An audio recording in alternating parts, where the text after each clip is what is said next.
es un tiempo de Dios. Es la hora de empezar una nueva canción. Levantemos juntos nuestra voz.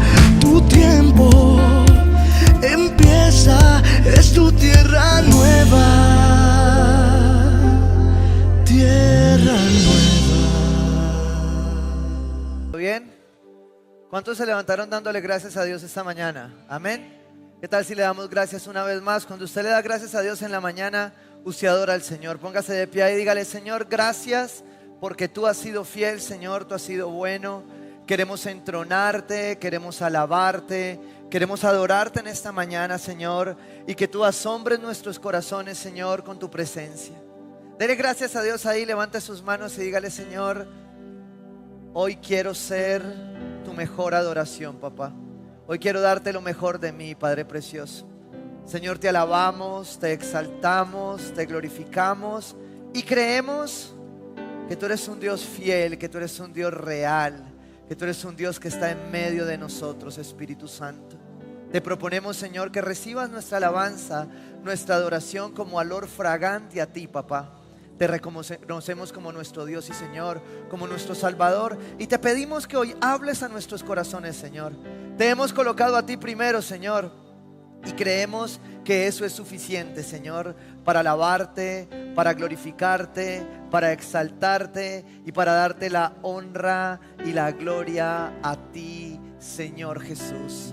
Por eso te alabamos, te exaltamos, y voy a pedirte ahí que le des un aplauso a Dios grandísimo y le digas: Señor, gracias, tú eres fiel, en el nombre de Jesús, amén y amén. Tome asiento ahí. Voy a invitarlo a que con su palabra en la mano le diga conmigo ahí: Señor Jesús, yo sé que tú estás en este lugar, yo sé que tú me vas a hablar. Ayúdame a escuchar, a entender, pero especialmente sácame de la caja, porque hoy te quiero escuchar, en el nombre de Jesús. Amén y amén. Vaya conmigo al primer libro de Samuel. Primer libro de Samuel 7, versículo 2. ¿Sí? Dice la palabra de Dios: el arca permaneció en Kiriat Jearim durante mucho tiempo. Pasaron 20 años y todo el pueblo de Israel buscaba con ansia al Señor. Padre amado y eterno, yo te doy gracias por tu palabra en nuestras vidas. Sabemos que tú eres entronado en este lugar como lo primero, y hoy colocamos tu palabra primero, Señor, porque sabemos que hay ansiedad de tu pueblo por encontrar tu voz, por hallar respuestas y porque tú hables a sus corazones. Te entregamos este tiempo, que tu palabra obre como alimento sólido a nuestras mentes, nuestros corazones, y porque sabemos que tú, Dios de los cielos, no estás metido en una caja, Señor. Amén y amén. ¿Cómo han estado? ¿Bien? Dígale al que tiene al lado: esta serie se trata del asombro. ¿Sí o no? Están asombrados, ¿cierto? ¿Y qué pasó? ¿Cierto? Porque siempre hemos creído, siempre hemos pensado que tiene que ser así, ¿no? Pero hoy no fue así. Venía hace 3 meses preguntándole al Señor: ¿qué día, qué día, qué día? Y hoy fue. ¿Por qué? Cuando pensaba en esta palabra, cuando pensaba en esta temática, decía: ¿y qué va a pasar? Porque hay más de uno que dice: uy, ¿cómo así ya arrancó la prédica y llegué tarde, ¿sí o no? Pero empecé a pensar en esto y empecé a pensar en la palabra de Dios. Y empecé a pensar que en este contexto bíblico, Dios había empezado a ser metido en una caja, ¿sí? En la caja de la religiosidad, en la caja eclesiástica, donde si no se hace A, B y C, no es Dios. Y eso fue lo que empieza a datar la palabra acá. Miren lo que está pasando aquí, ¿sí? Primera de Samuel 7, del 1 al 3 es lo que estoy leyendo. Dice que Israel buscaba con ansiedad al Señor, ¿ya? Y que pasaron 20 años de ¿qué? Escucha esto. Por eso Samuel le dijo al pueblo: si ustedes desean volverse al Señor de todo corazón, desháganse de los dioses extranjeros y de las imágenes de Astarte. Dedíquense totalmente a servir solo al Señor y Él los librará del poder ¿de qué? De los filisteos. ¿Qué está pasando aquí? El pueblo de Israel, y está hablando Samuel, estaba peleando con el arca de Dios. O sea, el arca había empezado a ser trasladada. Pero el problema de esto era que el arca había sido empezada por la gente a meter en una caja. Y aquí viene una comparación muy especial. Hay un hombre que se llama Abinadab y otro que se llama Obed Edom. Ahora vamos a hablar de él. ¿Listo? Pero todo esto está pasando en un contexto histórico. Está pasando en medio de filisteos. ¿Sí? En medio del pueblo filisteo. Y seguramente usted ha escuchado hablar en alguna parte de la historia de Dios de ese pueblo. Pero me llamó mucho la atención que es un enemigo que ha predominado durante todo el tiempo en el pueblo de Dios, mucho tiempo. Es decir, ese enemigo no era nuevo y había estado mucho tiempo, pero había llevado al pueblo de Dios a meter la presencia de Dios en una caja. Déjeme se lo explico. Lo que el pueblo estaba intentando hacer, ¿sí?, era más o menos esto: meter la presencia de Dios en una caja, porque eso es lo que significa el arca en el Antiguo Testamento, ¿sí? Lamentablemente, nuestro inconsciente religioso, nuestro inconsciente, ¿cómo lo podemos decir?, tradicional, nos lleva fácilmente a meter a Dios en la caja. Si no hago el devocional a las 4 de la mañana, entonces estoy en pecado. Si el devocional no dura 1 hora, entonces no funcionó, ¿cierto? Si la oración no tiene lágrimas, sudor y llanto, no funcionó. Y resulta que Dios no se deja meter en una caja. Tanto es el punto que el arca, en medio de todas las batallas contra los filisteos, ¿sí?, en un momento llegó a ser perdida por el pueblo de Israel. ¿Y se la llevaron quiénes? Los filisteos. Pero déjeme, yo le pongo en contexto un poco más quiénes son los filisteos. Tratando de hacer un resumen, los filisteos están en el contexto de la Biblia a través de los jueces, los profetas y desde Abraham, ¿sí? Si usted hace un recuento histórico, una línea histórica rápida, usted se va a dar cuenta, por ejemplo, que Abraham, el día que negó a su esposa, la negó frente a un hombre que se llamaba Abimelech. Y ese hombre era un filisteo. Pero en ese momento los filisteos no estaban en guerra con el pueblo de Israel. Es decir, ese enemigo ya estaba allí antes del antes. Pero el pueblo empezó a relacionarse con este filisteo, ¿sí?, con este pueblo. Le voy a dar más datos para que usted dimensione qué es el filisteo. Escúcheme esto. Isaac, que hizo lo mismo que el papá, ¿no? Negó a su esposa, negó a Rebeca, ¿cierto? También tuvo un problema con filisteos. ¿Se acuerdan de un hombre llamado Sansón? Tuvo un problema con una filistea. Sí, por eso es que uno ahí, usted ya encuentra el dicho cristiano que dice, uy, está como filisteando, ¿sí o no? ¿Sí me entiende? Pero también Samuel tuvo un problema con los filisteos porque en la época de Samuel el arca representaba la presencia de Dios. Y los filisteos se empezaron a dar cuenta que en el arca había algo importante. Que esto era algo importante para el pueblo de Dios. Que la presencia de Dios era importante. Por eso la presencia de Dios no se puede meter en una caja. Usted a Dios no lo puede meter en una caja. No lo puede meter. ¿Por qué? Porque usted no puede meter a Dios, que es el Todopoderoso, que es el que todo lo hace, en el formato de llego a las 9, se acaba a las 9:30 y salgo a las 10:45. No lo puede meter en eso. Porque Dios no es eso. Dios nos da el orden para propósito. Pero Dios no es eso. Y por eso muchos se estrellan ¿contra qué? Contra la presencia de Dios. Los mismos filisteos se llevaron el arca. ¿Y qué hicieron? Se emproblemaron. Porque si usted no sabe qué es la presencia de Dios, usted se puede meter con ella y meterse en problemas. Por eso cuando muchas veces usted se pregunta, ¿por qué Dios deja que la presencia de Dios o que el poder de Dios sea manipulado por hombres sin carácter? Yo digo, porque la presencia de Dios está ahí. ¿Para qué la uses tú? Eso es parte de lo que vamos a hacer hoy, a tratar de entender hoy. Déjeme seguirle explicando un poco en la historia dónde más aparecen los filisteos. Samuel, el arca, y si Samuel aparece, entonces también aparece ¿quién? Saúl. Y resulta que ¿quién mató a Saúl? Los filisteos. ¿Quién derrotó a Saúl? Los filisteos. ¡Wow! En una batalla que está registrada ahí históricamente.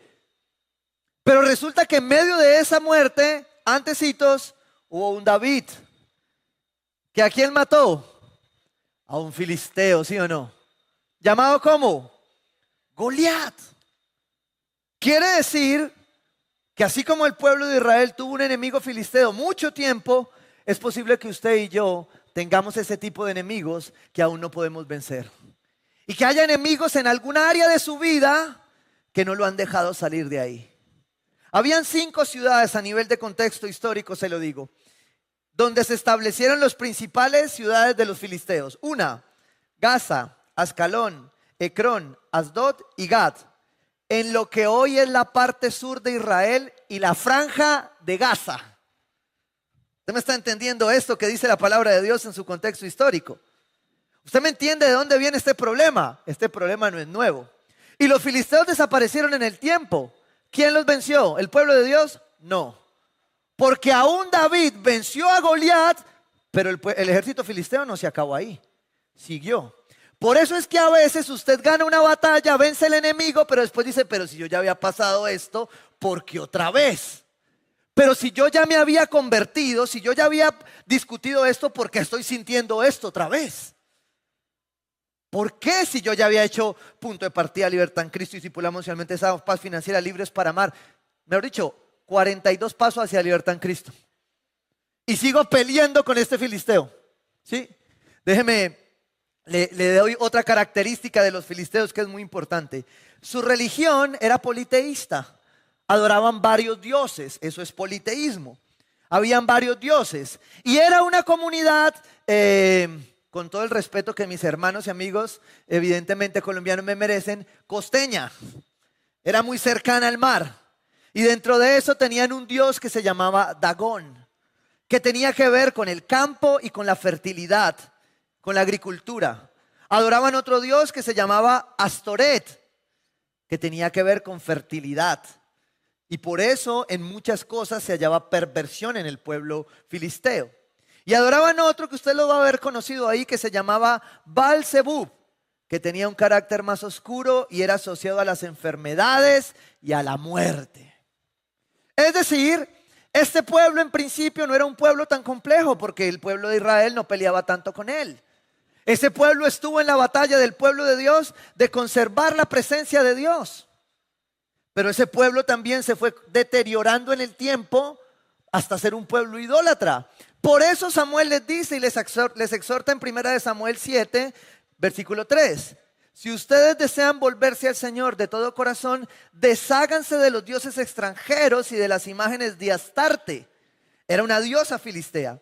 Dedíquense totalmente a servir solo al Señor y Él los librará del poder de los filisteos.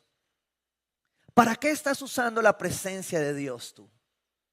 ¿Para parecerte a más cristiano? ¿Para qué es la presencia de Dios en tu vida? Hoy voy a hacer muchas preguntas, ¿sí? Sobre todo para los que van llegando tarde y todo, ¿sí me entiende? Para que puedan ir respondiendo. ¿Para qué es la presencia de Dios en tu vida? ¿Para meterla en una caja? ¿Tú pretendes administrar la presencia de Dios? Porque a veces como iglesia eso es lo que esperamos y eso es lo que hacemos. Y si no es me he dicho, dígale esto a un melancólico. ¿Sí o no? Porque tiene que ser perfecto, correcto. Y el problema es que lo correcto de Dios no es lo correcto que siempre es para ti y para mí. El problema es ese, que no lo podemos meter en una caja.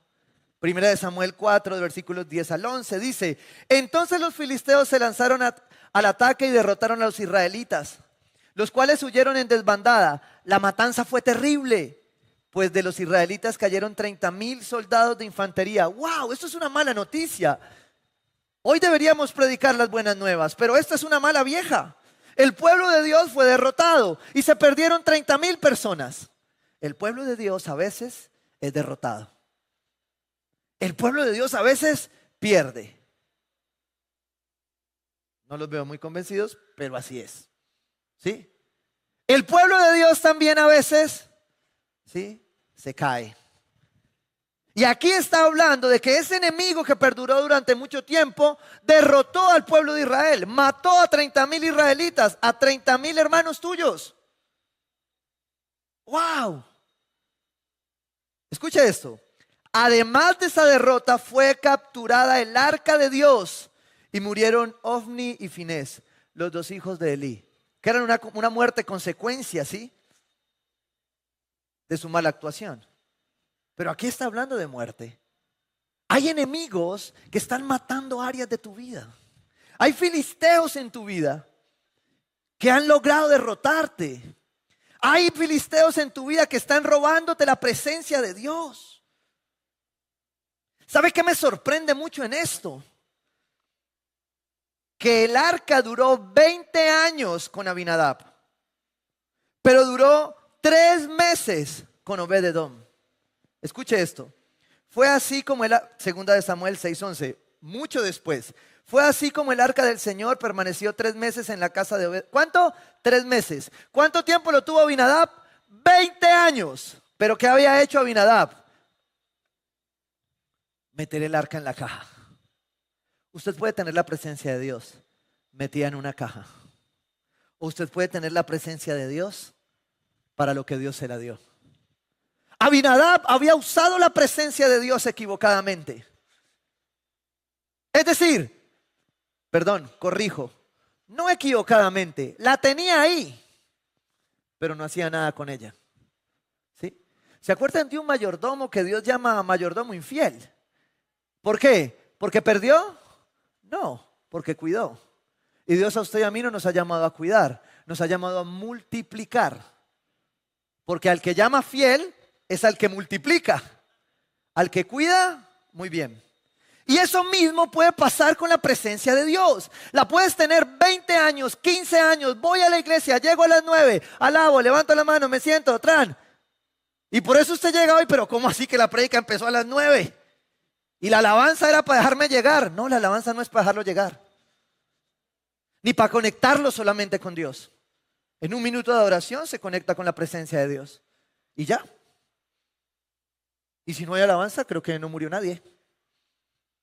Pero si dejamos la presencia de Dios metida en la caja de la religiosidad, no vamos a poder usar la presencia de Dios. Y esto es lo que me sorprendía.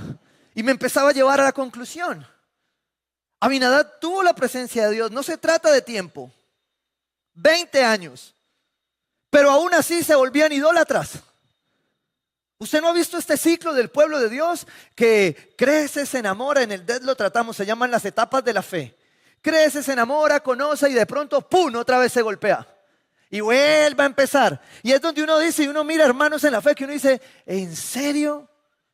Ay, yo esperé que ya fuéramos juntos al siguiente nivel.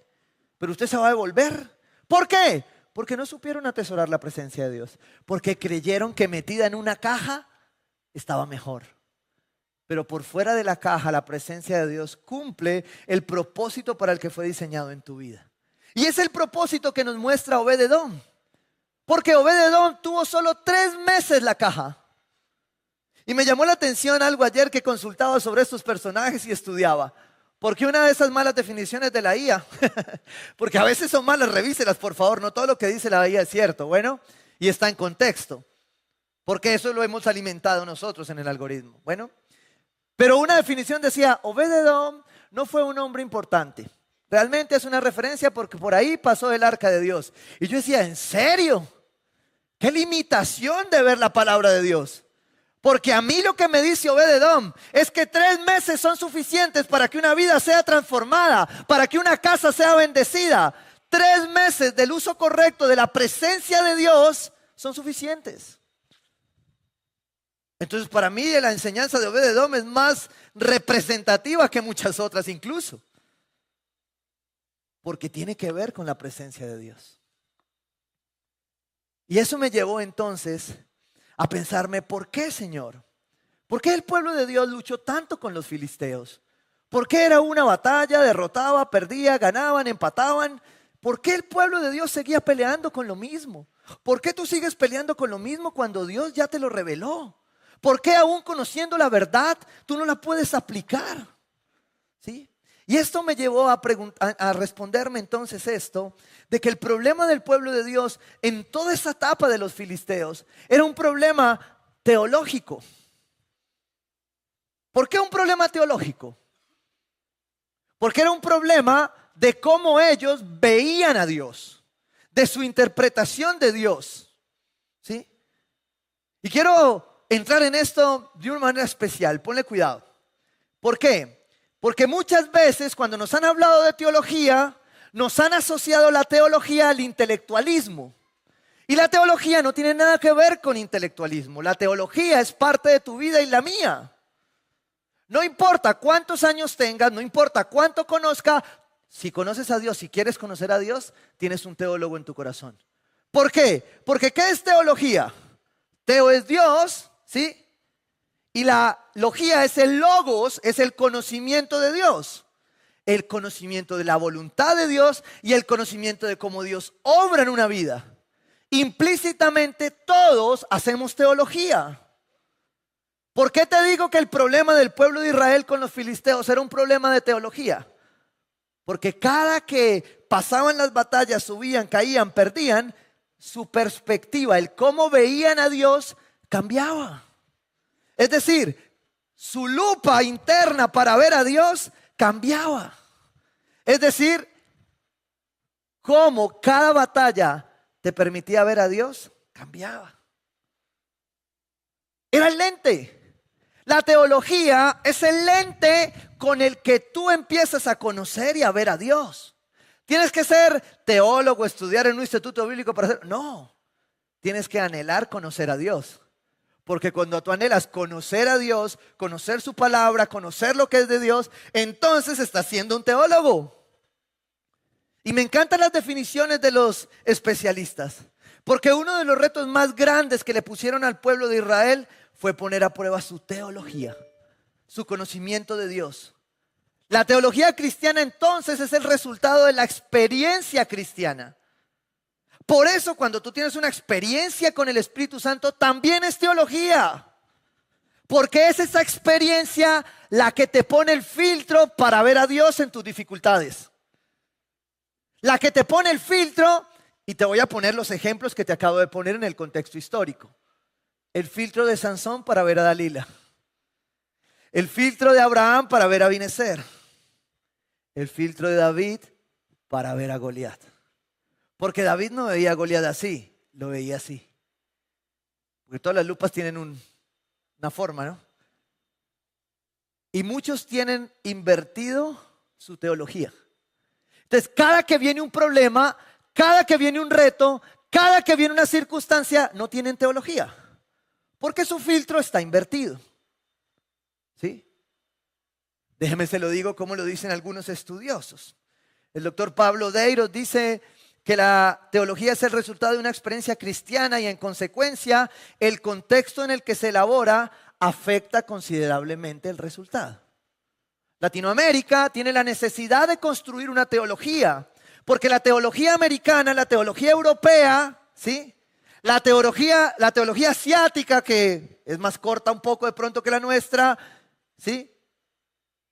Bueno, y hay una gran discusión después. Pero la teología cristiana, evangélica, de Latinoamérica, de Colombia, es muy corta. Porque la teología se construye a partir de la experiencia que tú tienes del conocimiento de Dios. Entonces, ¿por qué es importante la teología? Porque es el filtro. Porque es el filtro como tú operas el conocimiento de Dios. Tu teología es la lente a través de la cual moldeas tu vida. Por eso necesitas una correcta teología. Es el filtro, ese filtro depende de tu capacidad para asombrarte. Porque eso es lo que hace esta lupa. ¿Sí? Cuando tú ves algo microscópico, ¿cierto? Cuando uno ya tiene más de unos años, ¿sí o no? Y coge la lupa y no lo ve o lo ve borroso y uno pone la lupa y uno dice, ¡wow! Es asombroso. Porque la lupa me trae en zoom, ¿sí? lo que yo no sé. Entonces, cuando tú tienes una correcta teología, tu vida es una vida de asombro. Ay, yo sí puedo llegar temprano al servicio. ¡Wow! ¿Sí o no? Y entre 8 días con que irá a salir el pastor. ¡Wow! ¿Por qué? Porque si Dios no te mantiene así, no estás viviendo, te estás muriendo. Si tú cada domingo, cada día de tu vida no estás así esperando qué es lo que Dios va a hacer, lo metiste en una caja. No metas a Dios en una caja. Porque Él es mucho más grande que eso. Y eso es lo que nos ha pasado como iglesia en el camino. La diferencia entre las victorias del pueblo frente a los filisteos, sus gigantes, sus derrotas, siempre dependió del filtro teológico que ellos tenían. Del filtro con el que afrontaban sus circunstancias. Ese filtro es el que te moldea cuando viene una situación difícil con una autoridad. Ese filtro es el que te moldea cuando tienes una relación que no le agrada a Dios. Ese filtro es el que te moldea cuando te tienes que enfrentar a una pérdida. Ese filtro es el que te moldea cuando te tienes que enfrentar a hacer las cosas como Dios dice y no como a ti te dé paz. ¿Sí? Ese es el filtro. ¿Cuál es tu filtro? El doctor René Padilla dice, el objetivo de la teología no es la construcción de un sistema doctrinal ajustado a las leyes de la lógica, sino el discernimiento de la voluntad de Dios para la vida práctica. Y aquí tengo que acuñar el principio de la teología integral, que es una teología al servicio de la vida y no una vida al servicio de la teología. Porque escudado en eso muchas veces construimos la sana doctrina. Pero eran sanas doctrinas que lastimaban más que las malas. Cuando si la sana doctrina no sana, no es sana.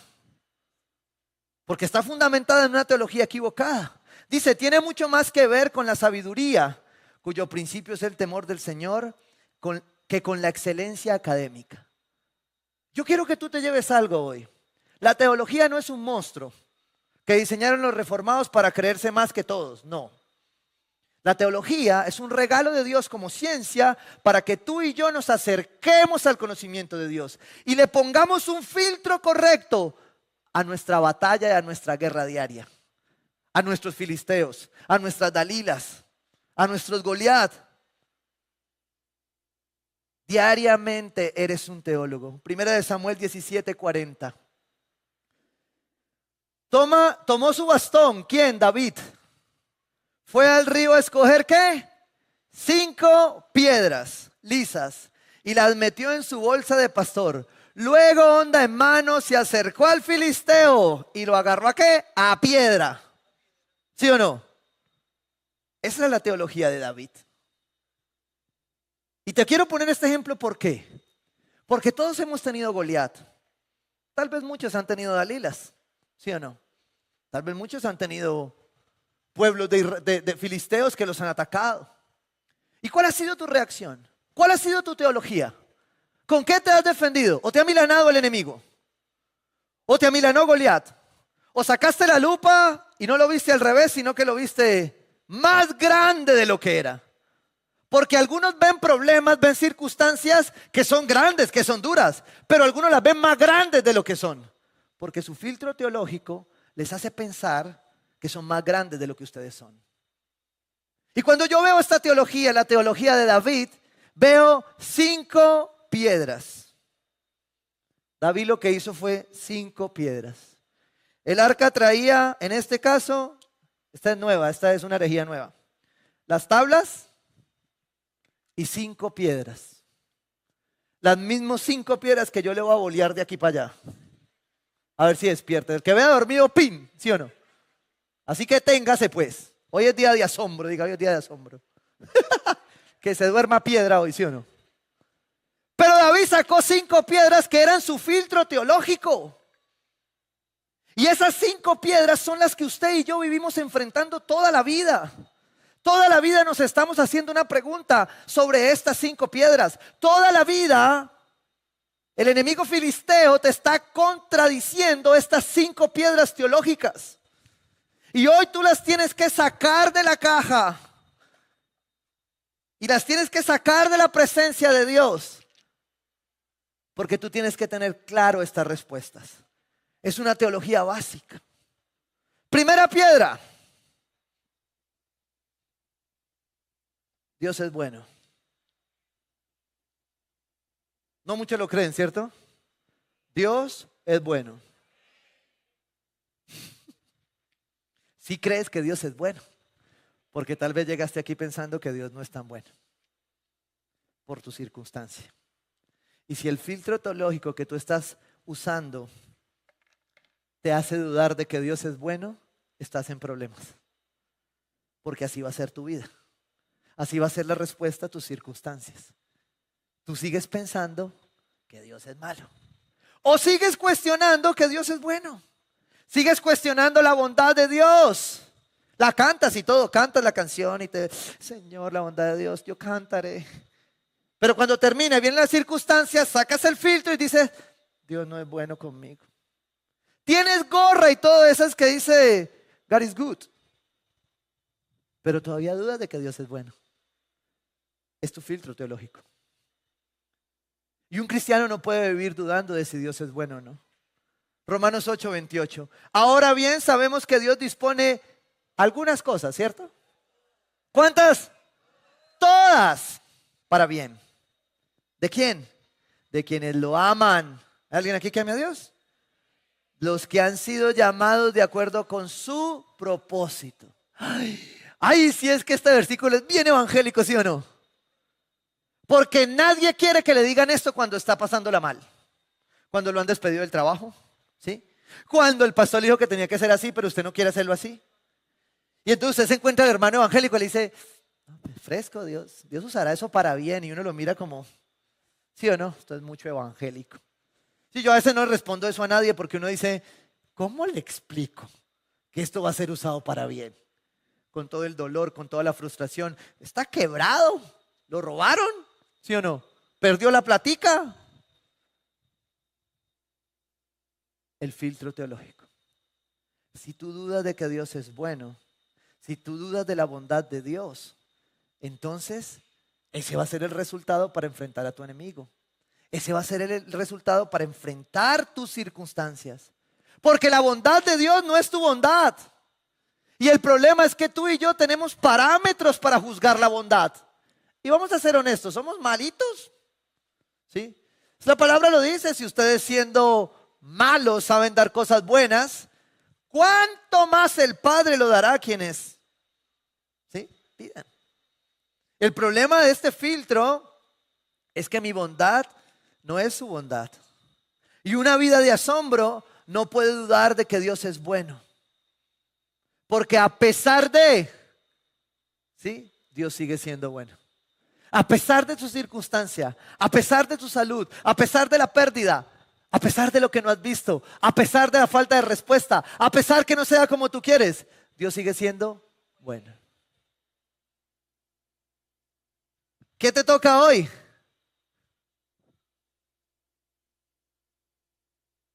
Bueno, Dios es bueno. Limpia tu filtro hoy. Pero Dios es bueno. Porque la palabra lo dice y porque Él lo dice. Y ahí te quiero hacer una pregunta. ¿El asombro por la bondad de Dios le da sentido a tu vida? ¿O las dificultades de la vida te llevan a cuestionar la bondad de Dios? No es fácil. Y yo te lo digo. Creo que todos en algún momento hemos cuestionado la bondad de Dios. ¿Sí? Me siento contigo y digo, sí, cuando ha estado mal yo he dicho, Padre, ¿y aquí qué? ¿Esto cómo fue? ¿Por qué lo permites? A mí me pasa a veces que tengo amigos que son como hermanos y entonces cuando ven que uno ha perdido, dicen, eso no es posible, Dios va a hacer justicia, pero Dios es bueno. Y yo digo, sí, Dios es bueno. Ahora, ¿tú crees que Dios es bueno? ¿O tus circunstancias moldean la bondad de Dios? Diga conmigo todo el tiempo, Dios es bueno. Dios es bueno todo el tiempo. Segunda piedra. A ver si veo el dormido aquí. No.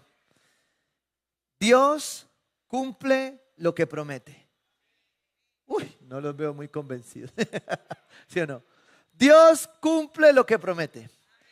Primer filtro, Dios es bueno. Si tú no crees que Dios es bueno, entonces tú vas a tener dudas de que Dios cumple lo que promete. Segunda de Corintios 1:20. Dice la palabra de Dios: todas las promesas que ha hecho Dios son ¿qué? Sí, en Cristo. ¿Cuál es el problema? Que nosotros le hemos puesto otro filtro a las promesas, ¿sí? Y siempre me gusta recordar esta anécdota, muchos la conocen. Cuando me iba a casar y mi esposa la cogió un demonio, ¿sí o no? Y entonces que no se iba a casar y que no sé qué. Y claro, ella empezó su filtro a apoyarlo y decía X, Y, Z, ¿sí? Puso otro filtro en su vida. Pero yo del otro lado decía, ¿y ahora qué voy a hacer? Sálvese quien pueda, ¿sí o no? Ya todo estaba comprado, todo pagado. Y llegó un momento donde yo me fui, cogí mi cuadernito de promesas, donde yo había escrito lo que creía Dios me había dicho, de que esa mujer iba a ser la mujer de mi vida, la pastora de esta iglesia, que estaba rebelde en ese momento. Endemoniada, se lo juro, endemoniada. ¿Entiendo? Y yo me fui, cogí mi cuadernito, cogí la Biblia y dije, 1, 2, 3, porque la suma de su palabra es la verdad. 2, 3, 4. Yo le dije, mire Señor, aquí solo hay una forma, esto solo se resuelve de una manera. O yo me la fumé verde, o usted me va a cumplir. O yo le metí mi emoción a esto de ver la pelada, o usted me va a cumplir la promesa. Entonces saqué mi filtro y empecé a mirar que Él era más grande. Y que sus promesas son sí en Cristo. Sus promesas no son sí, pero no. Sus promesas son sí, dice la palabra. Así que por medio de Cristo respondemos ¿cómo? Amén. Para la gloria de Dios. Segunda de Corintios 1:21, ahí sigue diciendo, Dios es el que nos mantiene firmes en Cristo. ¿Cuál es la mayor promesa de tu vida? Piensa en tus promesas hoy. Hay una promesa que tal vez no se esté cumpliendo. Pero yo te quiero recordar la promesa más importante del pueblo de Dios. La que hace que tu filtro sea depurado. Dios es el que nos mantiene firmes en Cristo, tanto a nosotros como a ustedes. Él nos ungió, nos selló como propiedad suya y puso su espíritu en nuestro corazón como garantía de sus promesas. ¿Tú me estás entendiendo qué significa tener el filtro correcto de que Dios cumple lo que promete? ¿Cuál es el problema de este filtro? Que tuvimos papás que no cumplieron. Que tuvimos líderes que no cumplieron. Siervos que no cumplieron. ¿Sí? Líderes que nos dijeron cuidar y no nos cuidaron. Solo nos usaron para sumar los números de su célula y de su línea de silla. Pero Dios no es tu líder. Dios no es este pastor que se equivoca. Dios cumple sus promesas. Y muchos aquí sabemos que estamos acá porque Dios cumplió una promesa. Dios es bueno y Dios cumple lo que promete. Pero no te puedo cerrar sin una pregunta. ¿Tienes la valentía y la esperanza que resultan de creer en las promesas de Dios? ¿O cuestionas su confiabilidad? Porque aquel que está confiado en sus promesas es valiente. Porque si Dios se lo prometió, Él lo cumple. O tú estás en sus promesas y en la deuda. Porque si tú crees sus promesas, tú no tienes deudas. A menos que sea la de amar a tu prójimo. Porque si Dios cumple lo que promete, tú esperas. Ay, pero Señor, yo te ayudo. Mire, justo me llegó, eso es de Dios, llegó 80 millones preaprobado. Eso es de Dios. Yo estoy que me lo creo. Me han llegado tantos mensajes que estoy que me lo creo. Pero después saco mi filtro y digo, no, no es de Dios, no es de Dios, espere. ¿Sí o no? ¿Por qué? Porque Dios cumple lo que te promete. Pero si tú le quieres ayudar a Dios, tú te tiras tus promesas. ¿Quieres ejemplos de gente que le ayuda a Dios? Uy, hay un montón en la Biblia, ¿cierto? Me encanta uno de un hombre llamado Abraham y una mujer llamada Sara. Después les predicaré del tema. ¿Tienes la valentía y la esperanza de creer en esas promesas de Dios o cuestionas su confiabilidad? ¿O vas a seguir cuestionando de que Dios no está muy demorado, Señor? Yo te ayudo. Señor, es que tú cumples, pero yo quiero que cumplas como servientrega. Hoy mismo. ¿Te confía en las promesas de Dios? Sí, pastor. ¿Cómo? Como servientrega. Hoy mismo. ¿O confías en las promesas de Dios metidas en la caja? Como a ti te da paz. Para no decirle el resto, ¿cierto? Y Dios cumple.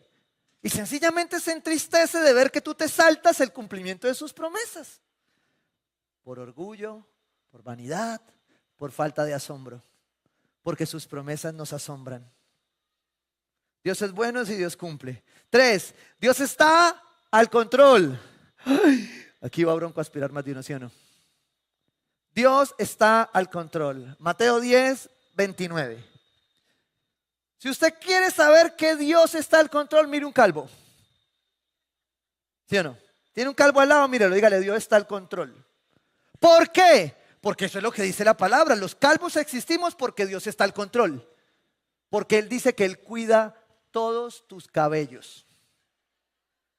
No, eso es lo que dice Mateo 10, 29. No se venden 2 gorriones por una monedita. Sin embargo, ni uno de ellos caerá en tierra sin que se lo permita el Padre. Y más adelante dice precisamente, no se cae un cabello sin que Él se dé cuenta. ¿Sí me entiende?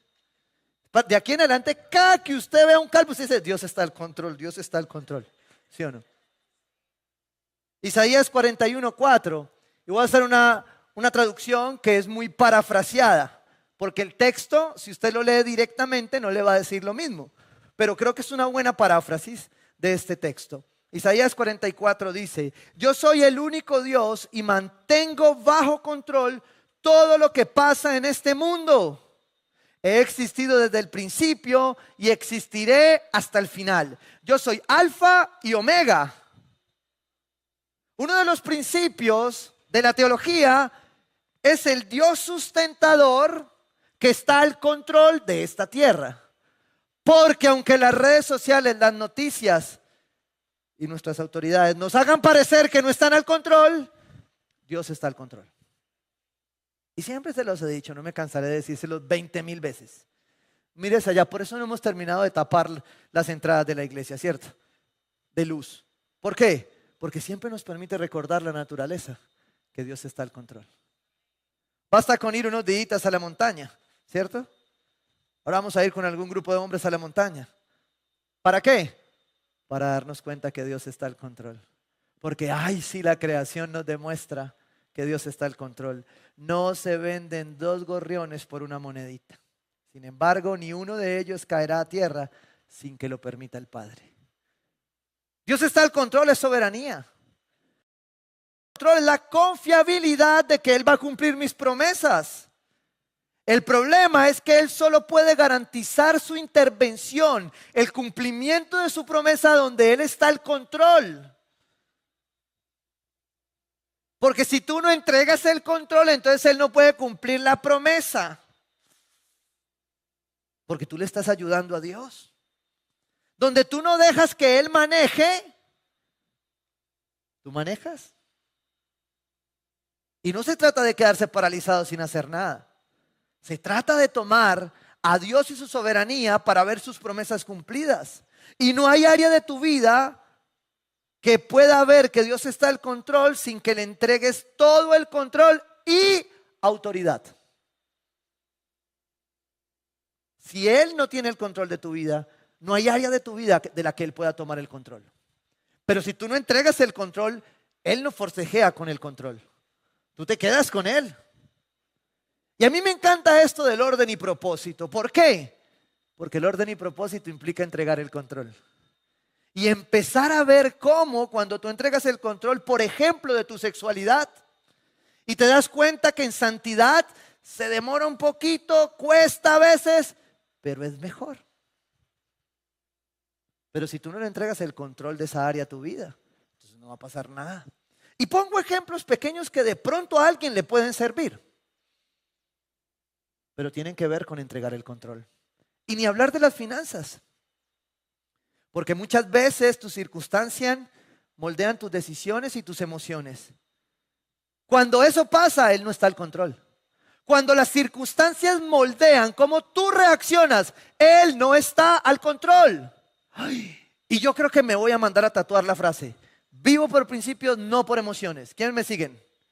Ay, aleluya, sí o no deberíamos tenerla, ¿cierto? Ay, porque con razón tenía Jeremías que decía el corazón es engañoso, ¿cierto? Ay, era mejor meter el corazón en una caja. Ay, de las emociones ahí. Uf, pero entregar el control de nuestras emociones a Dios. Razón tenía Tim LaHaye cuando acuña en su primer libro Temperamentos bajo el control del Espíritu Santo. Porque es su promesa. No vas a salir bien librado de tus emociones, de tus reacciones, sin que Él tenga el control.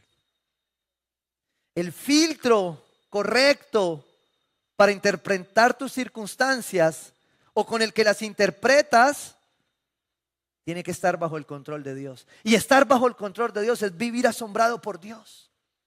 Solo cuando esta piedrita, la tercera piedrita, sale, tú puedes entregársela a Dios. Solo bajo el asombro de Dios. Solo cuando esta piedra tiene el filtro correcto, está apuntada al dormilón correcto, mírelo. ¿Sí o no? Solo cuando tú tienes el filtro correcto, las apuntas correctamente. Tu teología va a definir que Dios esté al control o no esté al control. Quiero que me lo entiendas de esa manera. Quiero hacerte la pregunta clave. ¿Has sido liberado de tu temor y de tu necesidad de estar al control por el asombro que produce la soberanía infinita de Dios? ¿O vas a seguir intentando tener el control? ¿O sigues pensando que cuando no se hace como tú quieres, es porque alguien te quiere quitar el control? ¿O no será más bien que tú no lo quieres entregar? Porque hay cosas, hay personas al lado, para no decirle cosas, ¿cierto? Muchos la tienen sentada de al lado, ¿sí o no? Yo la tengo enfrente. Que a veces nos hacen perder el control. Pero el filtro correcto pone esta piedra de tener el control en donde Dios necesita que lo tengamos. El pueblo de Israel intentó tener de todas formas, de muchas formas, tener el control para vencer a los filisteos y no pudo. Las batallas que se ganaron fueron ganadas cuando el pueblo entregó el control. Y Dios hacía la victoria. Porque aquel que entrega el control ve la victoria de Dios. Porque cuando Dios está al control, Él gana. No pienses que soltar el control que querías tener es perder. La mayoría de las veces es ganar. Porque cuando Dios está al control, Él siempre gana.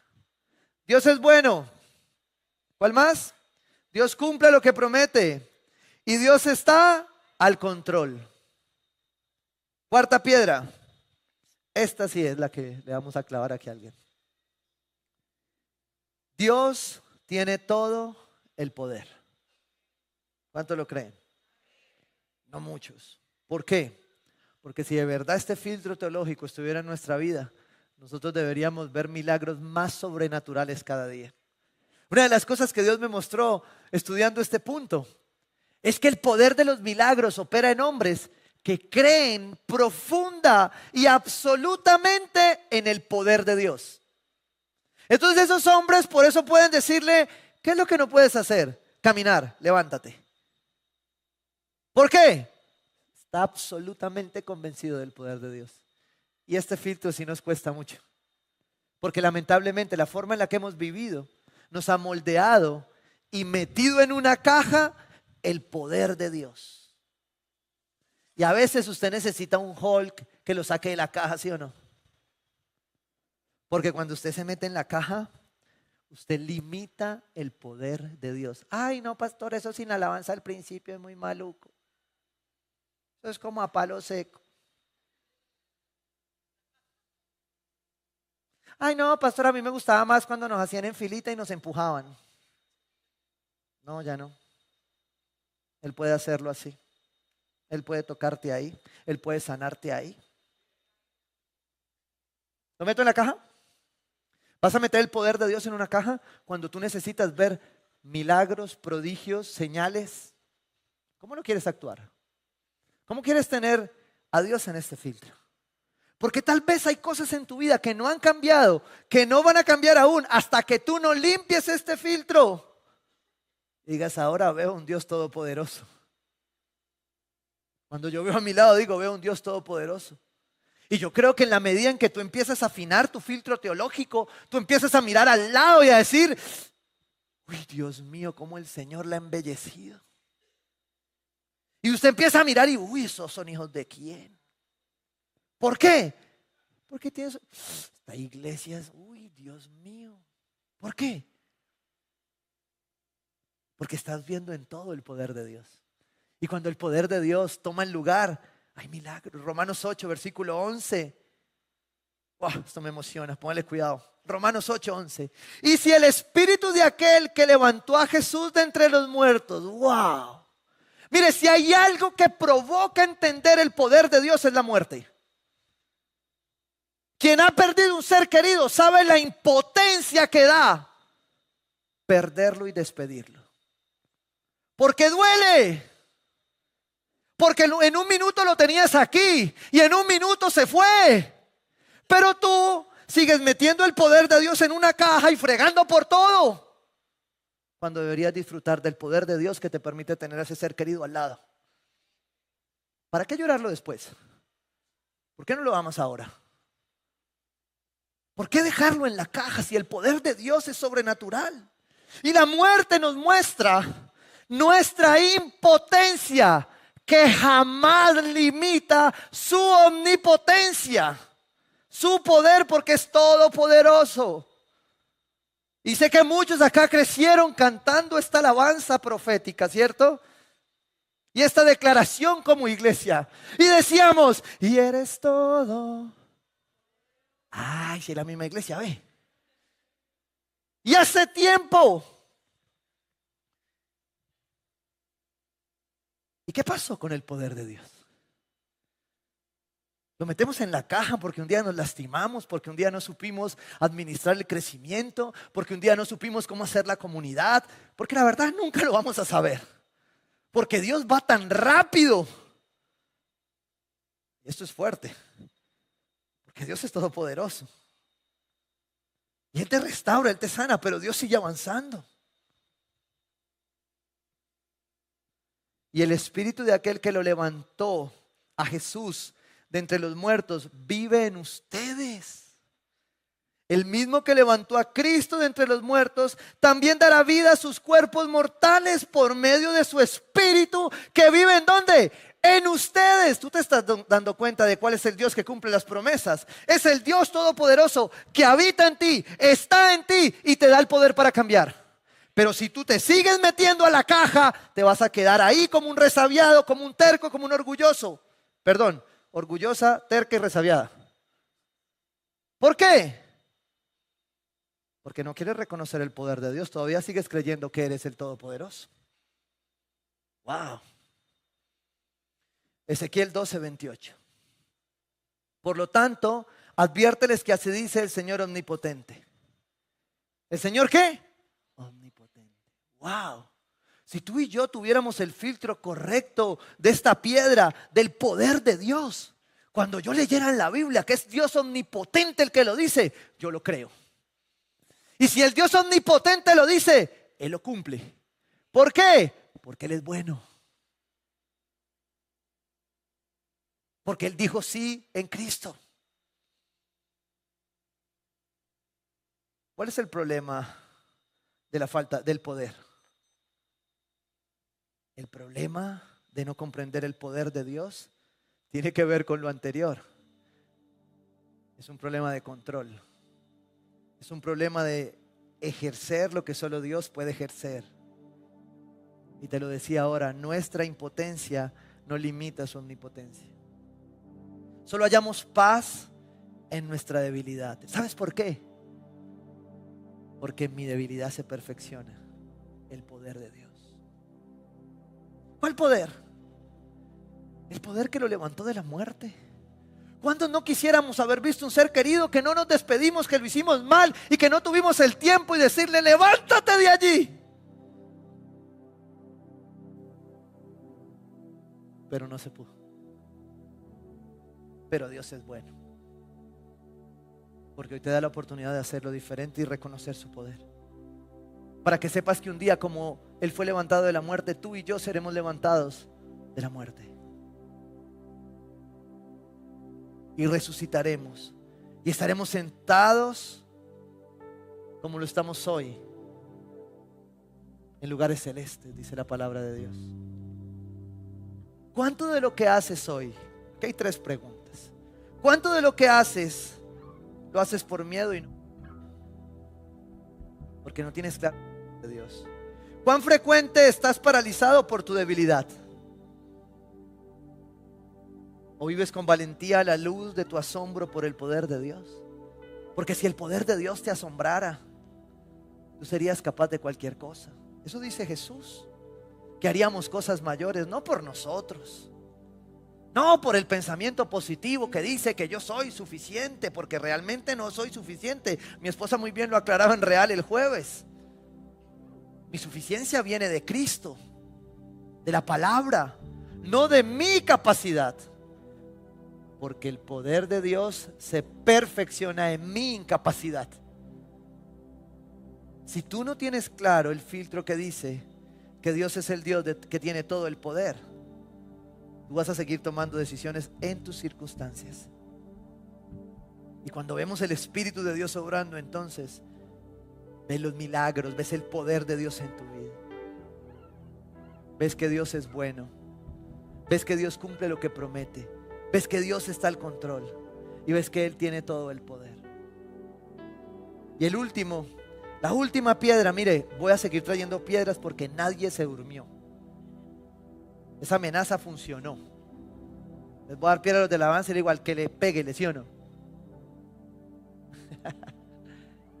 Diga conmigo, Dios es bueno.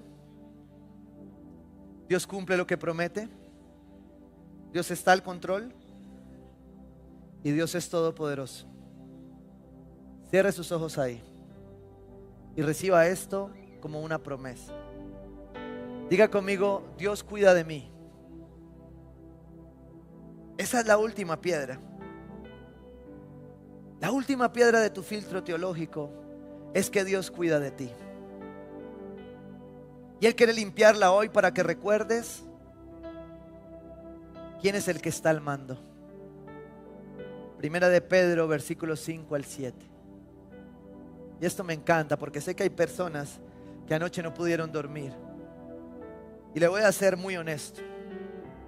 En la madrugada, cuando hacía esta prédica, fui atacado poderosamente, mi mente. Muy fuerte, muy fuerte. Estaba estudiando el punto de Dios tiene el control. Y empezaron a llegar un ataque a mi mente. Fuertísimo, muy fuerte. Y yo dije, Señor, ¿qué es esto? Y yo lo llevaba cautivo a la obediencia en Cristo. Y le decía, Señor, yo reprendo este pensamiento. Salí de mi casa, fui y dejé a mi hijo y me fui orando, me vine orando. Volví a entrar a mi casa. En ese punto, en Dios tiene el control. Y yo decía, ¿pero qué pasa aquí? Y me senté y llegué al 5.º punto, a la 5.ª piedra. Y la saqué y dije, ahora entiendo. El ataque viene para que yo recuerde quién cuida de mí. ¿Sabes qué dice la palabra al respecto? Para ti que estás cargado, apesadumbrado, confundida, ansiosa, deprimida, depositen en Él toda ansiedad, porque Él cuida de ustedes. Si tu filtro sobre el cuidado de Dios sigue empañado por tus circunstancias, por tus resultados, te vas a perder el deleite de vivir como un hijo, una hija de Dios, como la niña de sus ojos, cuidado por Él. Pero pastor, es que usted no supo lo que pasó. Y yo le dije, sí, Dios tiene el control, Dios es bueno, pero Dios cuida de ti. Ahora, por favor, no estés en el lugar equivocado, porque aunque Dios cuida de ti, Él te da licencia para meterte donde tú quieras. Y hay lugares donde tú no vas a estar cuidado, aunque Dios cuida de ti. Te lo quiero leer en otra versión de la Biblia. Pongan todas sus preocupaciones y ansiedades en las manos de Dios. ¿Quién tiene el control? Dios tiene el control. ¿Quién es el Todopoderoso? Dios es el Todopoderoso. Mira, la pelea espiritual no es la pelea de David y Goliat. La pelea de Dios no es Dios del tamaño de David y el demonio del tamaño de Goliat. No. La pelea espiritual es un Dios todopoderoso contra un diablo pequeño que está vencido. Y ahí es donde tú tienes que sacar tu filtro correcto y decirle: Dios cuida de mí. Venga pues. Porque si Dios cuida de mí, el pueblo de Dios debería ser más valiente en sus batallas. El pueblo de Dios debería enfrentar con un filtro diferente lo que tiene que enfrentar. Y te hago esta última pregunta. ¿El tamaño de tu esperanza es directamente proporcional al nivel de tu asombro por el cuidado de Dios? Tu esperanza está basada en cuánto Dios te cuida. Porque si tú estás aquí, es porque Dios te cuida. Porque Dios te ha cuidado. Porque si a pesar de todo lo que pasaste estás aquí, es porque Dios te cuida. Y porque el Espíritu de Dios que está sobre ti quiere recordarte hoy que no importa lo que pasó, que no importa lo que hiciste, Dios cuida de ti. ¿Dónde está tu esperanza? En aquel que cuida de ti, en aquel que es todopoderoso. Porque mi palabra, el filtro teológico de mi vida dice que el que cuida de mí no duerme. Eso es igual a una madre que cuida de un hijo enfermo, que no duerme. Es como Dios, que cuida de nosotros. Su amor es profundo, no cambia. ¿Sabes qué dice la palabra a propósito? Que Él echó nuestros pecados en el fondo del mar. Amén. Voy a invitarte a que cierres tus ojos ahí y hables a Dios. Ahora le adores a Dios por fuera de la caja. Cristo mi Rey, Cristo ven, gobierna mi hogar, venga tu reino en la ciudad, hay un rey.